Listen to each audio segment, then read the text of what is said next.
Welcome to my movie. Before the Constitution, there were the Articles of Confederation. It was in fact the first Constitution of the United States. It was written in 1777 by the same people that passed the Declaration of Independence. The Articles established friendship and cooperation among the 13 colonies.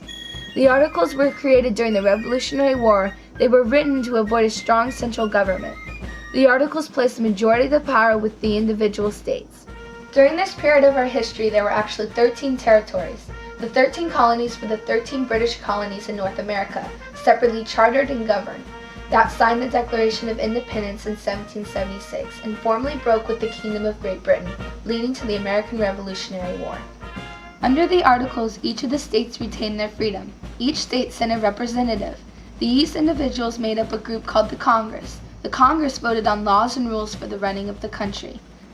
The Congress was responsible for conducting businesses with foreign countries like France and an important ally during this time period, declaring war, maintaining an army and navy, but the Articles denied Congress the power to collect taxes, regulate interstate commerce, and enforce laws.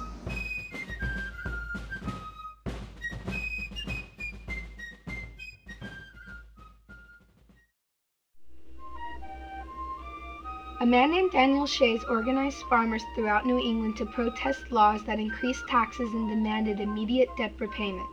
When the state refused to respond, Shay and his armed followers closed the courts in western Massachusetts in protest of foreclosed properties. The rebellion came to a head when Shay was defeated while trying to seize a federal arsenal of weapons in Springfield, Massachusetts, on January 25, 1787. This rebellion demonstrated the weaknesses of the Articles of Confederation and convinced many states of a need for a stronger central government. Delegates from all the states except Rhode Island met in Philadelphia to discuss the revising of the Articles of Confederation. There were some disagreements between the states on what should be included inside the Constitution. Eventually they came to a compromise. This became known as the Great Compromise, and it was a new government. The first couple years of this government, people were convinced that they had finally made a government that worked. It was more organized, more fair, and it made life for this new country much happier. Could you imagine if there was never the decision to recreate the Articles? Would we have the rights that we have today? The Articles in the Constitution were very different and both had their sides of advantages and disadvantages. But the Constitution was a government that would stand strong, a government that would be looked upon by other countries, a government with freedom and rights to all, a government that still stands today.